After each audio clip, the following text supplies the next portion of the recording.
नमस्कार। संतोष की रिपोर्ट में आप सबों का स्वागत है। और आज हम संतोष की रिपोर्ट में बात उस बात की करने जा रहे हैं जिस बात की वजह से सरकार पिछले 6 महीने से बैकफुट पर थी। और आज सदन में जिस तरीके से मामला सामने आया, हमें लगता है, और उसके बाद तमाम पार्टी के नेता, मतलब विधान परिषद और मंत्री जिस तरीके से खामोश रहे, चुप्पी साधे रहा, कहीं न कहीं अशोक चौधरी को आज महसूस हुआ होगा कि जिस तरीके से उन्होंने अपने पिता के आत्मा की शांति के लिए दलित के बेटे का एक पद खाया है, आज पूरी तौर पर सदन में वो अकेले दिखे। कई वजह हो सकती है, लेकिन जिन सवालों के सहारे सुनील सिंह और अशोक चौधरी के बीच विवाद हुआ, ये विवाद तो कोई आज का विवाद तो है नहीं। जून में जब रिजल्ट निकला, उस समय रिजल्ट निकलने के बाद शिक्षा विभाग नवंबर तक पॉलिटिकल साइंस के रिजल्ट को रोक रखा। किस लिए रोका गया था? क्या अशोक कुमार, जहां उनकी सारी डिग्रियां अशोक कुमार से, फिर अशोक चौधरी हो गया, इसको लेकर, या फिर चुनाव से पहले अशोक चौधरी को प्रोफेसर बनाने के बाद, असिस्टेंट प्रोफेसर बनाने के बाद विवादों से बचने के लिए सरकार तो नहीं किया। लेकिन एक सवाल है, जब मुद्दे और गवाह दोनों एक ही हो और जज भी अपना ही हो, तो फिर जजमेंट कौन करेगा? अशोक चौधरी के मामले में कुछ ऐसा ही कुछ हुआ है। जब आपको समस्याएं थी, अशोक चौधरी को लेकर कोई बात सामने आई, तो ये तो बातें सामने आनी चाहिए ना कि 9 महीने, जून से लेके जुलाई, अगस्त, सितंबर, अक्टूबर, नवंबर तक आप 5 महीने तक क्यों रुके? दिसंबर में रिजल्ट निकला, क्यों रुके आप? किस वजह से रुके? एक क्लियरिफिकेशन होना चाहिए ना, क्योंकि मीडिया वाले लगातार उनसे सवाल करते रहे, लेकिन सरकार इस मामले में चुप्पी साधे रखी।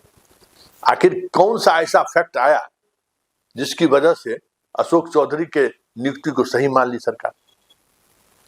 और एक वक्त तो ऐसा आया कि भाई उसके बाद सभी लोगों को डोजियर जारी कर दिया गया, लेकिन अशोक चौधरी का रोक लिया गया। तो दिसंबर, जनवरी, फरवरी 3 महीना सरकार रोक कर रखी। आखिर 3 महीने में सरकार ने क्या मूल्यांकन किया? सरकार को इसमें क्या बातें सामने आई? ओपन होना चाहिए ना अशोक चौधरी जी। इसलिए आज सदन में जो कुछ भी हुआ है, आप असहज दिखे ही। ख्याल करिए, मुख्यमंत्री नीतीश कुमार का सदन में अगर वो आज रहते और इसकी भनक भी अगर लग गई रहती, तो कल जिस तरीके से भागे भागे गए थे कर्पूरी जयंती पुण्यतिथि पर कर्पूरी जी का नमन करने के लिए, आज भागे भागे आपको रिजाइन करना पड़ जाता तो कोई बड़ी बात नहीं है, क्योंकि आपने सिर्फ और सिर्फ नीतीश कुमार के भावनाओं के साथ खिलवाड़ नहीं किया, नीतीश कुमार के वसूलों के साथ भी खिलवाड़ किया है। नीतीश कुमार के स्वच्छता वाली जो राजनीति रही है, उसके साथ आपने खिलवाड़ किया है। और अगर आप कह रहे हैं कि डिग्री को कोई गलत साबित कर दे तो हम कुछ भी कर दें, बात निकली है तो दूर तलक जाएगी चौधरी जी। प्लेगरिज्म का जो जांच है ना, वो जांच शुरू है, और बहुत जल्द इस मामले में भी बहुत सारी चीजें सामने आ सकती हैं। गनीमत समझिए कि आज विपक्ष में मोदी जी नहीं है, सुशील मोदी नहीं है। अगर सुशील मोदी होते तो फिर आप जिस सकून के साथ विधानसभा में चैलेंज कर रहे थे, वो चैलेंज आपको महंगा पड़ जाता तो कोई बड़ी बात नहीं होगी। जरा उस बहस को सुनिए विधानसभा के अंदर, और फिर सुनील सिंह ने विधानसभा के बाहर क्या कहा है, जरा आप भी सुनिए और सोचिए कि एक ऐसा व्यक्ति जो योगदान देने के बाद छुट्टी पर चले गया, पता नहीं इनको पढ़ाने का भी मौका मिलेगा कि नहीं मिलेगा। 7 साल इनकी नौकरी बची हुई है। आखिर इस 7 साल की नौकरी में नाम लिखाकर ये संदेश क्या देना चाहते हैं? हम आसन को आग्रह करते हैं कि जो दूसरे के ज्ञान के बारे में बखान कर रहे हैं कि उनको कोई ज्ञान ही नहीं है, तो हम भी जानते हैं कि उनका नकली डिग्री कैसे मिला है। तो इसलिए उसमें बताने की जरूरत नहीं है जो, और कैसे महोदय, प्रोफेसर बने हैं। हम चैलेंज करते हैं कि ये सदन में मेरे डिग्री को नकली साबित करे, नहीं तो विधान परिषद से इस्तीफा दे। महोदय, हम तुरंत मेरे पास चुनौती देते हैं, पूरा हम डॉक्यूमेंट चुनौती है। देते हैं, या तो महोदय, मेरे डिग्री पहले को नकली साबित करे पहले इनको और जिला नहीं तो लेने विधान दो। परिषद से मेरा इस्तीफा पूरक दे। सवाल है धीरे महोदय, धीरे से हमारा पूरक सवाल ये है, इसको निकाल दीजिए सभापति इसे। महोदय, इसको पहले निकाल तो ये दीजिए। मेरे डिग्री को नकली साबित करे, नहीं तो विधान परिषद पहले आना तो बंद ये करे। साबित करें ठीक। कि सप्लीमेंट्री पूछने वाले को ज्ञान नहीं है, पहले ये साबित करें। सप्लीमेंट्री पहले आप- ये- क्या हमने आप कहा बोले कि जो supplementary- सप्लीमेंट्री आप- पूछने आप- वाले आप हैं, जबरदस्ती बीच में अटक देखिए रहे हैं। अभी आप हम supplementary पूछ रहे हैं, पूरा चिट्ठा supplementary वो पूछ रहे देखिए हैं। आपके पूरे डिग्री का पूरे भी तुरंत निकाल देंगे। दीजिए ना भाई, जानते हैं अरे दीजिए ना। अशोक कुमार कौन है, अशोक कुमार अरे चौधरी यार, कौन क्या है, फालतू ये का हमको बात पता दीजिए है। ना भाई। आप इसलिए लोग- अगर आप आप लोग पर्दे आप में भी रहने जाने दो, दो, अगर पर्दे आना में उठाओ, रहने ये ठीक नहीं है। परिषद के राजनीतिक जीवन ये से आप पर्दे भी में झगड़े रहने को यहाँ दीजिए। पर मत उठाए, सब तो- निकाल दीजिए। तो सजूर मेरा सब निकालिए। मेरा नहीं। सप्लीमेंट्री सीधा है कि जब आप अभी ये बोल रहे हैं कि लक्ष्य का मैंने 28% मात्र खरीद किया है, तो हम वही जानना चाहते हैं माननीय मंत्री जी से कि आप ये 10-11 दिन में आप बाकी जो आपका टारगेट है जो गत वर्ष से भी कम है, प्रोडक्शन मेरा ज्यादा हुआ महोदय, इस बार पूरे बिहार में धान सबसे ज्यादा हुआ और मेरा लक्ष्य घट गया। इस पर मेरा बहस नहीं है महोदय। आपने जो टारगेट फिक्स किया 36,85,000 टन, उसमें आप खुद कह रहे हैं कि हम मात्र लक्ष्य जो मेरा लक्ष्य है वो 28% हमने अभी तक खरीदा है। तो हम वही सरकार से जानना चाहते हैं कि आप 10-11 दिनों में आप कैसे बाकी धान का खरीद कीजिएगा, यही तो हम जानना चाहते हैं। पहला। दूसरा हजूर, जो एफआरके की बात चला कि हमारा ये दिल्ली से आता है, अब विलायत से आता है, हर एक जिला में एफआरके का प्लांट लगा हुआ है महोदय। दुर्भाग्य ये है इस बिहार का कि इन्हीं का विभाग, मेरे पास 4 चिट्ठी है, उन्होंने खुद लिखा है कि हर एक पैक्स अध्यक्ष वालों से 40 रुपया प्रति किलो के दर पर उससे अलग से रिश्वत मांगा जा रहा है। इनके सरकारी पदाधिकारी लोगों ने चिट्ठी लिखा, कटिहार ने रिश्वत लिखा। मांगा जाता है, इसी चिट्ठी लिखी जी है। सर, हम अगर इजाजत हो तो इनके ऑफिस का, इनके पदाधिकारी का जो चिट्ठी नहीं, वो है, चिट्ठी रखिए हम ना। सर इस और तरह हम की दोनों चिट्ठी रखिए यहाँ। हम दोनों चिट्ठी अभी हम पटल पर रखते हैं महोदय। हाँ, पटल पर इनका रखिए। पदाधिकारी खुद बोल रहा है महोदय कि रिश्वत मांगा जा रहा है, शांति। रिश्वत। इनका हाँ। पदाधिकारी अच्छा महोदय। सुनिए, ठीक है, हाँ। मानिए महोदय, माननीय सदस्य ने जो पूरक पूछा है उसका जवाब तो माननीय मंत्री जी देंगे, लेकिन एक चीज हम जरूर आसन से अनुरोध करना चाहेंगे, ये आपके नियमावली में भी है, कोई स्पष्ट आरोप मंत्री तो मंत्री हैं, किसी सदन के सदस्य के ऊपर भी अगर लगाना हो तो पहले कागजात दस्तावेज आपको दिखा के इजाजत ली जाती है। उसके पहले उसके बिना जो आरोप किसी मंत्री या किसी सदस्य पर चाहे इधर से या चाहे उधर से लगाया जाता है, नहीं, ये बीच में मत ये बैठे बैठे मत बोलिए बीच में। ये परंपरा रही है कि ऐसी बातों को सदन की कार्रवाई से निकाल दिया जाता है। ये तो पहले ही हम बोल चुके हैं कि निकाल निकाल दी।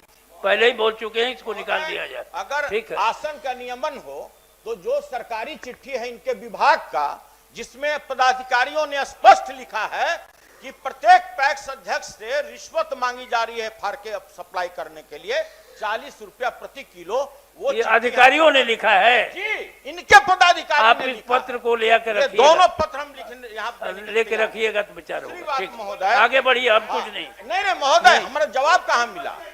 जब अभी तक 28% मात्र आपने टारगेट पूरा किया है, तो ये 10 दिनों में आप कैसे टारगेट पूरा किया? ये पूरे बिहार का मामला है महोदय, पूरे बिहार का मामला है, और ये साधारण मामला नहीं है महोदय, ये साधारण मामला नहीं है महोदय, अब नहीं आएगा, नहीं ये साधारण नहीं श्रीमती है शशि यादव, महोदय। माननीय मंत्री। सभापति महोदय, एक उत्तर दे देते हैं, इनको अपग्रेड कर देते हैं। एक बार जवाब दे दीजिएगा। ये समय वृद्धि 10 दिनों में नहीं टारगेट पूरा होगा, तो समय वृद्धि के लिए सरकार क्या कर रही है? आगे 31 मार्च तक बढ़ाने का विचार है। सर देखिए, ये तो भारत सरकार के साथ माननीय खाद्य आपूर्ति मंत्री ने स्वयं जाके बात किया है और उन्होंने सहमति दी है कि मैं समय बढ़ाऊंगा। अब कितना समय बढ़ता है, क्या बढ़ता है, और टारगेट के लिए भी आश्वासन दिया है कि हम आपके टारगेट को पहले कितना बोलेंगे भाई, आप जवाब देने दीजिए ना सर। आप मंत्री बोल रहे हैं, उसी बीच में खड़ा हो जाते हैं।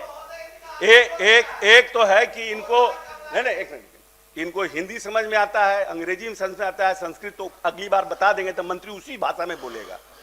हमने कहा कि हमारे अचीवमेंट जो है वो 73.46% है, ये 28% पर लगे हुए हैं।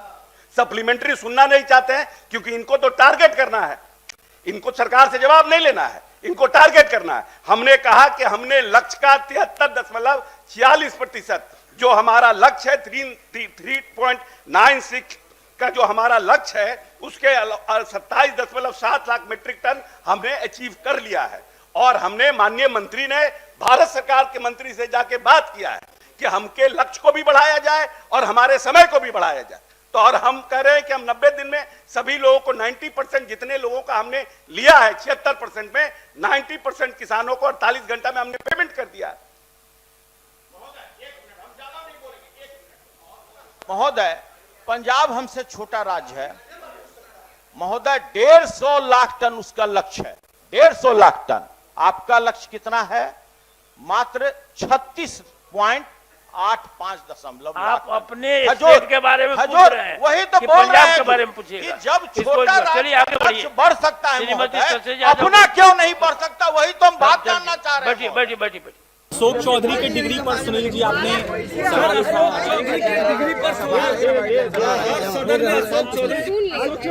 देखिए गिरा, किसका गिर गया?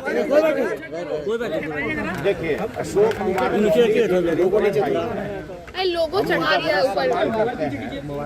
अब वो अलग बात है कि आपत्ति हो गए भ्रष्टाचार का, कुछ पैसा उनके पास है जिसके कारण उनको दम हो गया है, घमंड हो गया है। बात के ऊपर लगाओ ना, इसे यहाँ लगाओ।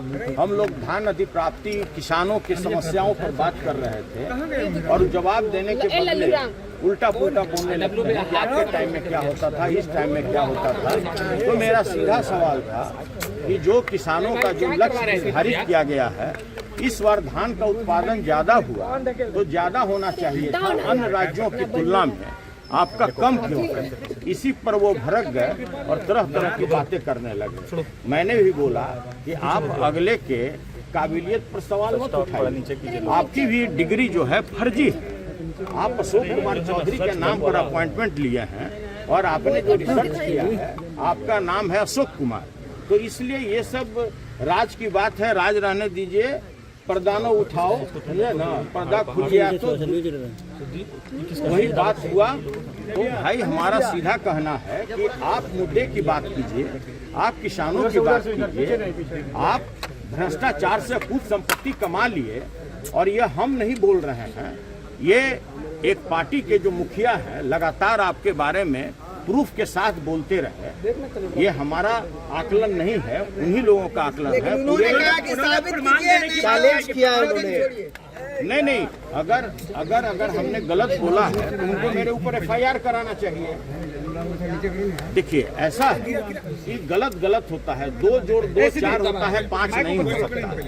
और आप लोग अच्छी तरह जानते हैं सच्चाई छुप नहीं सकती बनावट और खुशबू कभी आ नहीं सकती कागज के फूलों से। और अशोक कुमार चौधरी जी का कैरेक्टर क्या है किसी से छुपा हुआ नहीं है। किस तरह से अरबों रुपया वो कमाए ये हम नहीं बोल रहे हैं, पूरा बिहार बोल रहा है। किस तरह से भ्रष्टाचार से उन्होंने संपत्ति अर्जित की। तो भाई इसका मतलब ये नहीं ना है कि आप विपक्ष को बात पर आप जलील करना चाहिएगा, ये आपका चीज है। आप में दम्भ अगर आ गया है तो आप कहीं और दिखाइए। सबके साथ तो चल नहीं सकता है ऐसा ना। हम लोग सदन में आए हैं किसानों के समस्याओं को पूछने के लिए, दलितों के समस्याओं को बताने के लिए, जो बाहर में जो लगातार हत्या हो रहा है, रेप हो रहा है, उस समस्या को रखते हैं कि इसका निदान कैसे हो। तो भाई हम लोग की जो भी हम लोगों का मुद्दा होता है जनहित में होता है और आप बात पर आप लड़ाई पे उतारू होते हैं, तो यह किसी भी दृष्टिकोण से उचित नहीं। आपके पास भी कोई प्रूफ है सर उनके खिलाफ, उनके डिग्री को लेकर या उनके भ्रष्टाचार को लेकर? ऐसा है कि बिना प्रूफ का हम कोई बात नहीं करते। अभी सदन में यह बात आया कि भाई खुले रूप से एफआरके में 40 रुपया पर किलो के दर पर रिश्वत मांगी जा रही है। सभी लोगों ने कहा कि भाई यदि कागज हो तो आप सदन में आप पटल पर रखवाइए। हमने तुरंत 2 कागज उन्हीं के पदाधिकारी का, जो स्टेट फूड कॉरपोरेशन है, उन्हीं के पदाधिकारी का 2 पत्र मैंने पटल पे रखवा दिया कि भाई पदाधिकारी ने लिखा है कि सभी पैक्सों से जो एफआरके है उस पे 40 रुपया प्रति किलो के दर पर रिश्वत ली जा रही है। और ये पूरे बिहार के लोग जानते हैं, जो भी किसान है, जो भी पैक्स अध्यक्ष हैं, सभी लोग जानते हैं कि एफआरके के लिए 40 से 50 रुपया प्रत्येक किलो अलग से रिश्वत देना पड़ता है। धान अधिप्राप्ति में क्या चल रहा है बाजार में हमको बताने की जरूरत नहीं है। सुनील सिंह जी